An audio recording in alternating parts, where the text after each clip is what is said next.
Science विज्ञान। Science शब्द की उत्पत्ति एक लैटिन शब्द साइंटिया से हुई है, जिसका अर्थ है टू नो, जानना, अर्थात नॉलेज, ज्ञान। हमारे भौतिक जगत में जो कुछ भी घटित हो रहा है, उसका सिस्टमेटिक नॉलेज या क्रमबद्ध ज्ञान ही विज्ञान, साइंस है। साइंस को 3 मेजर पार्ट्स में डिवाइड किया गया है। नेचुरल साइंस, प्राकृतिक विज्ञान, सोशल साइंस, सामाजिक विज्ञान एंड फॉर्मल साइंस, औपचारिक विज्ञान। इस नेचुरल साइंस में फिजिकल वर्ल्ड, भौतिक जगत अर्थात भौतिक दुनिया का अध्ययन किया जाता है। इसे 3 मेन पार्ट्स में डिवाइड किया गया है, फिजिक्स, केमिस्ट्री एंड बायोलॉजी। तो आज के इस लेक्चर में हम इसी बायोलॉजी के बारे में पढ़ेंगे। इसी नेचुरल साइंस के अंतर्गत खगोल विज्ञान और पृथ्वी विज्ञान अर्थात एस्ट्रोनॉमी और अर्थ साइंस भी आते हैं। सोशल साइंस, इसमें व्यक्तियों और समाजों का अध्ययन किया गया है, अर्थात इस सामाजिक विज्ञान सोशल साइंस में मानव के व्यवहार और समाजों के कामकाज का अध्ययन करते हैं। इसके अंतर्गत कई सारे सब्जेक्ट को शामिल किया गया है, जैसे कि political science, geography, history, economics, psychology and sociology.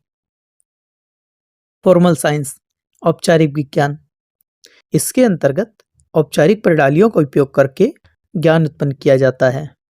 इसके अंतर्गत mathematics, system theory and theoretical computer science शामिल हैं। तो चलिए स्टार्ट करते हैं बायोलॉजी क्लास का लेक्चर नंबर 1, जो कि है cell, the unit of life. Definition of biology, विज्ञान की वह शाखा जिसके अंतर्गत सभी प्रकार के सजीवों का अध्ययन किया जाता है, अर्थात जिसमें लाइफ है, जीव विज्ञान कहलाती है। अब कैसे पहचानेंगे कि सजीव हैं कौन कौन? तो जिनमें श्वसन तंत्र, प्रजनन तंत्र, उत्सर्जन तंत्र, पाचन तंत्र और पोषण तंत्र अर्थात respiratory system, reproductive system, excretory system, digestive system and nutritional system, ये सारी प्रक्रियाएं होती हैं, वे सभी सजीव कहलाती हैं। ये सारी प्रक्रियाएं एनिमल्स और प्लांट्स दोनों में होती हैं, अतः ये सभी सजीव कहलाते हैं। सर्वप्रथम बायोलॉजी शब्द का इस्तेमाल 2 वैज्ञानिक, लेमार्क जो कि फ्रांस से हैं एंड ट्रेविरेनस जो कि जर्मनी से हैं, ने सन 1802 में किया। बायोलॉजी शब्द 2 शब्दों बायो प्लस लॉजी से मिलकर बना है। बायो मीन्स लाइफ, जीवन, लॉजी मीन्स स्टडी, अध्ययन। इसके जनक अरिस्टोटल, अरस्तु को माना जाता है। स्टार्टिंग में बायोलॉजी में एनिमल्स को रखा जाता था, लेकिन बाद में एक आधुनिक भारतीय वैज्ञानिक जेसी बोस, जगदीश चंद्र बोस ने सन 1928 में एक क्रेस्कोग्राफ नामक मशीन की खोज की, जिससे यह पता लगाया गया कि पेड़ पौधों में भी जीवन होता है। इस तरह से बायोलॉजी को 2 पार्ट्स, जूलॉजी एंड बॉटनी में डिवाइड कर दिया गया। जूलॉजी, जंतु विज्ञान, इनमें उन सभी जीवों को रखा गया जो एक जगह से दूसरी जगह चल फिर सकते थे, अर्थात ट्रेवल्स या मूवमेंट कर सकते थे। For example animals, birds, human, insects etcetera. जबकि बॉटनी, वनस्पति विज्ञान में सिर्फ पेड़ पौधों अर्थात प्लांट्स को रखा गया। स्टार्टिंग में जूलॉजी को ही बायोलॉजी बोला जाता था, इसलिए इसके भी जनक एरिस्टोटल, अरस्तु को माना जाता है, जबकि बॉटनी के जनक थियोफ्रस्टस को माना जाता है। अरस्तु ने एक बुक लिखी थी, हिस्टोरिया एनिमलियम, जिसमें कि उन्होंने 500 से ज्यादा जीवों का जिक्र किया था, जबकि थियोफ्रस्टस ने हिस्टोरिया प्लानेटेरियम नाम की एक बुक लिखी थी, जिसमें इन्होंने 500 से भी ज्यादा प्लांट्स का जिक्र किया था। क्लासिफिकेशन ऑफ लिविंग ऑर्गेनिज्म, जीवधारियों का वर्गीकरण। सेल, कोशिका।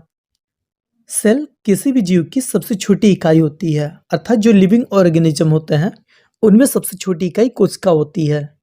अर्थात अगर किसी ह्यूमन बॉडी को छोटे छोटे पार्ट्स में डिवाइड कर दें तो जो सबसे स्मॉलेस्ट लिविंग चीज होगी वो सेल, कोशिका होगी। ऐसे ही कई सारे सेल्स मिलके एक टिश्यू, ऊतक का निर्माण करते हैं, और ऐसे ही कई सारे टिश्यू मिलकर एक ऑर्गन, अंग बनाते हैं, और कई सारे ऑर्गन्स, अंग मिलकर एक ऑर्गन सिस्टम बनाते हैं, और ऐसे ही कई सारे ऑर्गन सिस्टम का समूह एक बॉडी, एक जीव बनाता है। सेल, कोशिका यह किसी भी जीव की सबसे छोटी संरचनात्मक और क्रियात्मक इकाई होती है, अर्थात इस वर्ल्ड में सभी जीव छोटी छोटी कोशिकाओं से मिलकर बने हुए हैं और यही सेल ह्यूमन लाइफ की भी सबसे छोटी इकाई है।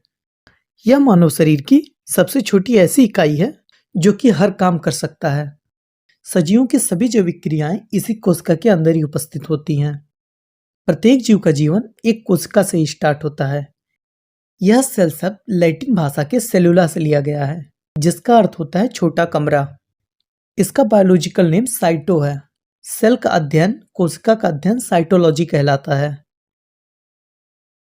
सबसे पहले कोशिका की खोज रॉबर्ट हुक ने सन 1665 में की थी। इन्होंने 1665 में एक बुक लिखा था, माइक्रोग्राफिया, जिसमें कि इन्होंने सेल का जिक्र किया था। रॉबर्ट हुक ने कंपाउंड माइक्रोस्कोप की मदद से बोतल के कॉर्क के महीन टुकड़ों में मधुमक्खियों की छत्ते के समान कोठरियां बनी देखी, जिसको कि इन्होंने कोशिका सेल का नाम दे दिया। इसलिए इन्हें कोशिका का जनक, फादर ऑफ सेल कहा जाता है। बट रॉबर्ट हुक ने जिस सेल की खोज की थी वो लिविंग सेल ना होकर के एक डेड सेल अर्थात मरी हुई कोशिका थी। बाद में सन 1674 में एंटोनी मॉन लीवेनहॉक ने जीवित कोशिका की खोज की, इसलिए इन्हें फादर ऑफ माइक्रोबायोलॉजी भी कहा जाता है। प्रिंसिपल ऑफ सेल, कोशिका सिद्धांत। सन 1939 में स्लाइडन एवं सॉन ने कोशिका सिद्धांत प्रस्तुत किया। इनके अनुसार सभी सजीव का शरीर एक या एक से अधिक छोटी छोटी कोशिकाओं से मिलकर बना होता है। यह किसी भी जीव की सबसे छोटी संरचनात्मक और क्रियात्मक इकाई होती है तथा सभी कोशिकाओं की उत्पत्ति पहले से ही मौजूद किसी एक कोशिका से ही होती है। सजीवों की सभी जैविक क्रियाएं इसी कोशिका के अंदर ही होती हैं। कोशिका के अंदर ही आवश्यक आनुवंशिक सूचनाएं छुपी होती हैं, जिससे कि कोशिकाओं का कार्य नियंत्रित होता है और सूचनाएं अगली पीढ़ी व कोशिकाओं को स्थानांतरित होती हैं। इस वर्ल्ड की सबसे छोटी कोशिका माइकोप्लाज्मा है, जबकि सबसे बड़ी कोशिका शुतुरमुर्ग का अंडा है। अगर हम बात करें ह्यूमन बॉडी की सबसे छोटी कोशिका की, तो वो स्पर्म है, जो कि एक मेल में पाई जाती है। और ह्यूमन बॉडी मानव शरीर की सबसे बड़ी कोशिका ओवम अंडाणु है, जो कि फीमेल में पाई जाती है। और मानव शरीर की सबसे लंबी कोशिका न्यूरॉन अर्थात तंत्रिका कोशिका होती है। अब हम कोशिका की संरचना अर्थात सेल स्ट्रक्चर के बारे में देखते हैं। यह एक जंतु कोशिका है। यह कोशिका का बाह्य आवरण है। इसे कोशिका की झिल्ली, सेल मेम्ब्रेन या प्लाज्मा मेम्ब्रेन कहते हैं। सेम ऐसे ही पादप कोशिकाओं में भी कोशिका झिल्ली होती है, बट इसे और ज्यादा मजबूत बनाने के लिए इसके बाहर एक और आवरण होता है, जिसे सेल वॉल, कोशिका भित्ति कहते हैं, जो कि सेल्यूलोज का बना होता है। यह सेल वॉल ओनली पादप कोशिका में पाया जाता है। जंतु कोशिका में यह सेल वॉल नहीं पाया जाता, जबकि कोशिका झिल्ली जंतु और पादप अर्थात प्लांट सेल और एनिमल सेल दोनों में ही पाया जाता है। कोशिका के बीच एक केंद्रक न्यूक्लियस होता है, जिसे कोशिका का दिमाग भी कहते हैं। पूरी कोशिका को यही केंद्रक ही नियंत्रित करता है। कोशिका के अंदर जितने भी ऑर्गन्स पाए जाते हैं, जैसे कि mitochondria, Golgi body, vacuoles, centrosomes, endoplasmic reticulum, ribosomes, lysosomes, ये सभी के सभी कोशिकांग कोशिका की इसी झिल्ली में पैक्ड बंद रहते हैं। कोशिका झिल्ली के अंदर प्रेजेंट सभी कोशिकांगों अर्थात ऑर्गेनेली को आपस में टकराने से रोकने के लिए उन अंगों के बीच और उनकी न्यूक्लियस में एक कलरलेस टाइप्स का लिक्विड द्रव्य मौजूद होता है, जिसे प्रोटोप्लाज्म जीव द्रव्य कहते हैं। तो अब बात करते हैं कोशिका के अंदर पाए जाने वाले सभी ऑर्गन्स के बारे में। सबसे पहले देखते हैं सेल मेम्ब्रेन, कोशिका झिल्ली। कोशिका के अंदर जितने भी ऑर्गन्स पाए जाते हैं, वे सभी के सभी एक झिल्ली के द्वारा पैक्ड रहते हैं, जिसे हम कोशिका झिल्ली, सेल मेम्ब्रेन या प्लाज्मा मेम्ब्रेन भी कहते हैं। यह प्रोटीन की बनी होती है। इसका मुख्य काम कोशिका अर्थात सेल के अंदर आने जाने वाले सभी पदार्थों पर नियंत्रण करना होता है। यह प्लांट सेल तथा एनिमल सेल दोनों ही सेल्स में पाई जाती है। सेल वॉल, कोशिका भित्ति, यह सेल्यूलोज का बना होता है और केवल प्लांट सेल अर्थात पादपों में ही पाई जाती है। यह पेड़ पौधों में एक्स्ट्रा सुरक्षा देने का काम करता है और साथ ही कोशिका की एक निश्चित आकार और आकृति को बनाए रखता है। जंतु में जो सेल मेम्ब्रेन्स पाए जाते हैं वो लिपिड और प्रोटीन के बने होते हैं। पादपों में जो सेल वॉल कोशिका भित्ति पाई जाती है वो सेल्यूलोज की बनी होती है। जीवाणुओं में यह पेप्टिडोग्लाइकन की बनी होती है, जबकि कवक में यह काइटिन की बनी होती है। अब अगला देखते हैं प्रोटोप्लाज्म जीवद्रव्य। कोशिका के अंदर उपस्थित सभी ऑर्गन्स को जीवित रखने के लिए उनमें एक जेलीनुमा लिक्विड द्रव्य होता है जिसे जीवद्रव्य कहते हैं। इसकी खोज पुरकिंजे ने सन 1839 में किया था। सभी जैविक क्रियाएं इसी द्रव्य में जीवित रहती हैं, अर्थात यह किसी भी जीवन का भौतिक आधार होता है। इसका 80% भाग द्रव लिक्विड का बना होता है।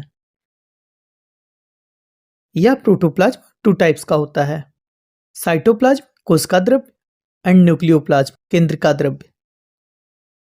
उसके बाद आता है न्यूक्लियस केंद्रक। कोशिका द्रव्य के अंदर मौजूद यह एक अंडाकार संरचना वाला सबसे बड़ा ऑर्गन्स है जो कि जीवद्रव्य की क्रियाओं को संचालित करती है। यह पादप कोशिका तथा जंतु कोशिका दोनों में ही पाई जाती है। इसकी खोज रॉबर्ट ब्राउन ने सन 1831 में की थी।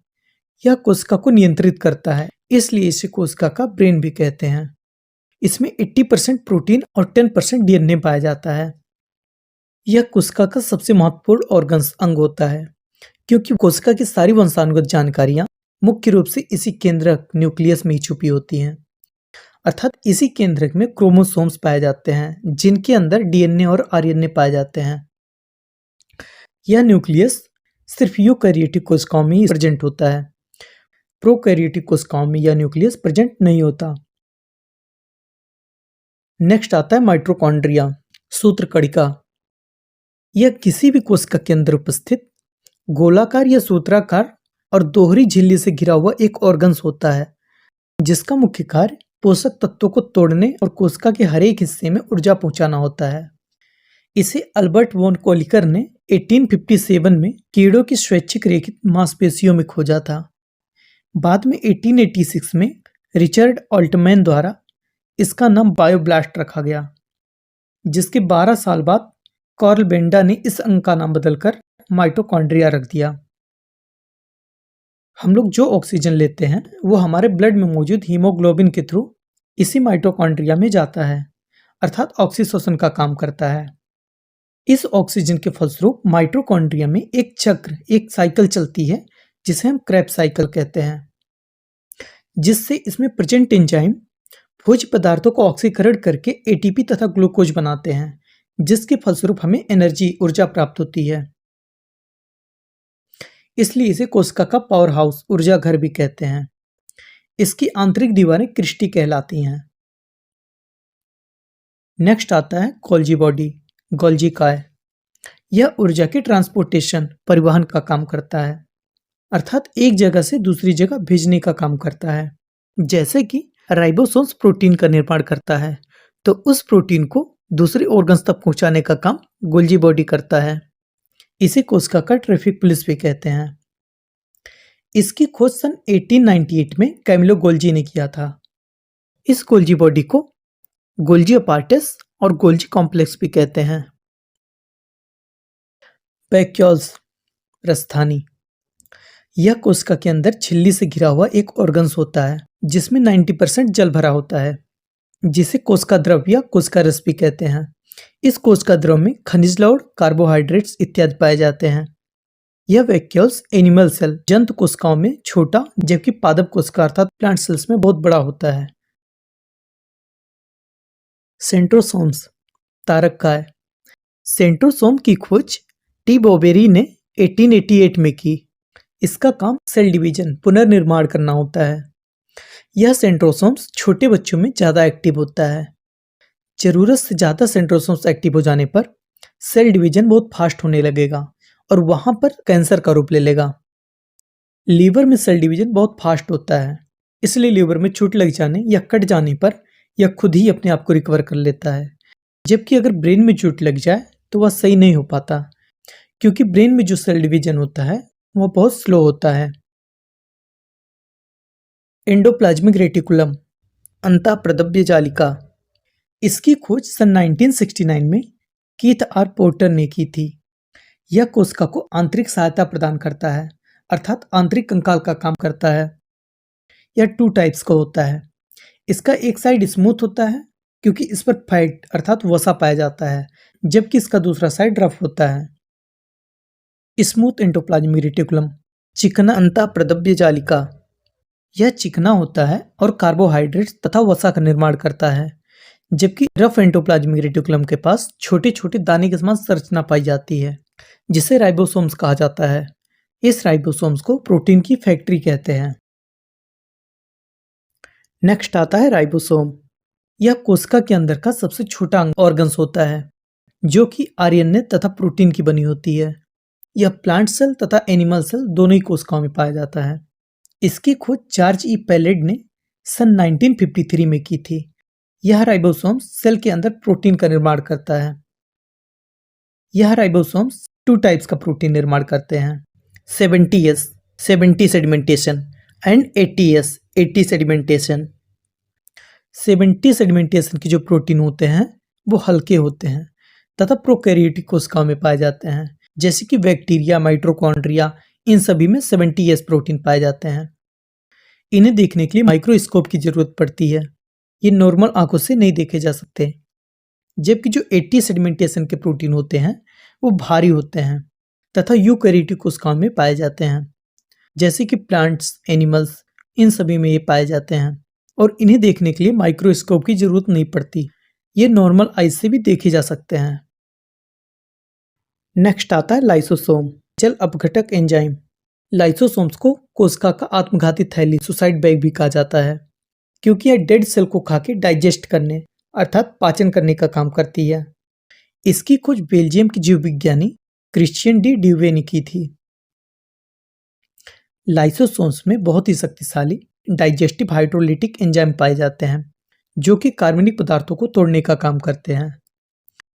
जब कभी कोशिका के अंदर कोई ऑर्गन्स काम करना बंद कर देता है या क्षतिग्रस्त हो जाता है, तो ये लाइसोसोम्स उन अंगों को नष्ट करने का काम करते हैं, और अगर उस सेल के सारे अंग ही काम करना बंद कर देते हैं तो ये लाइसोसोम्स फट जाते हैं, जिससे कि इनमें मौजूद हाइड्रोलिटिक एंजाइम्स अपनी कोशिका को समाप्त कर लेते हैं, जिस कारण इसे कोशिका की आत्मघाती थैली, सुसाइड बैग भी कहते हैं।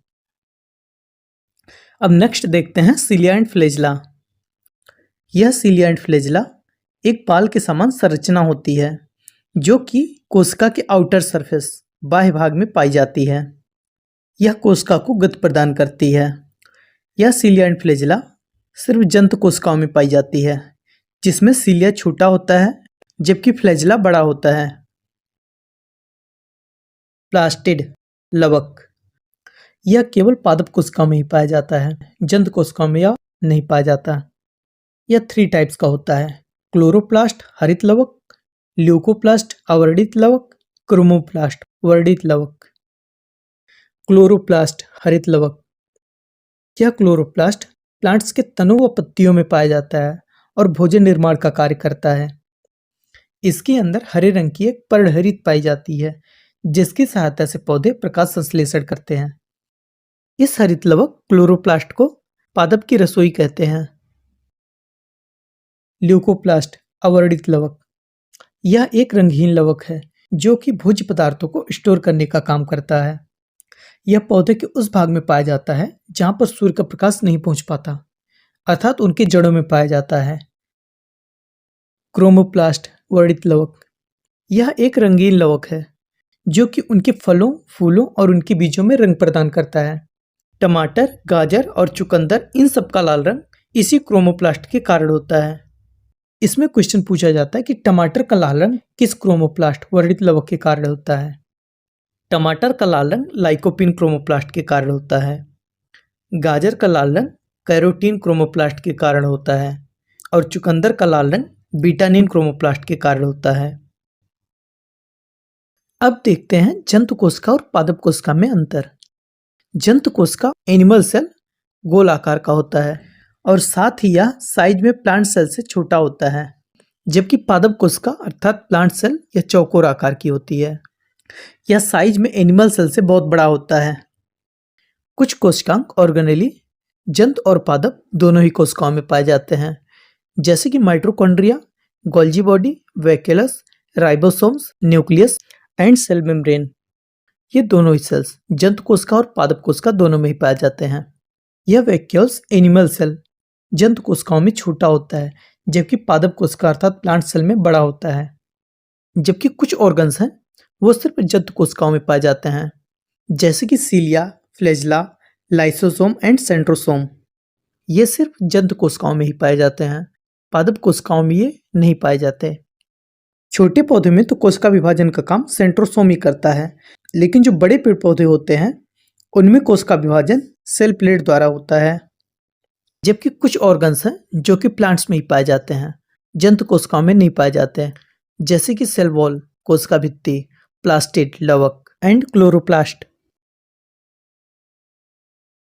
अब देखते हैं प्रोकैरियोटिक एंड यूकैरियोटिक कोशिकाओं में अंतर।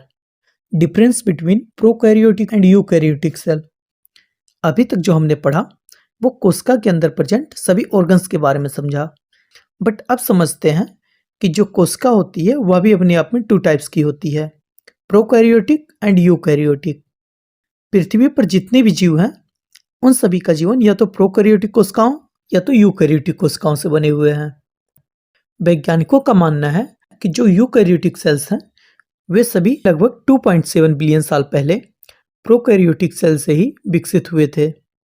इन 2 प्रकार के कोशिकाओं के बीच प्राथमिक अंतर यह है कि यूकैरियोटिक कोशिकाओं में एक झिल्ली से गिरा हुआ न्यूक्लियस नाभिक होता है, जो कि प्रोकैरियोटिक कोशिकाओं में नहीं होता।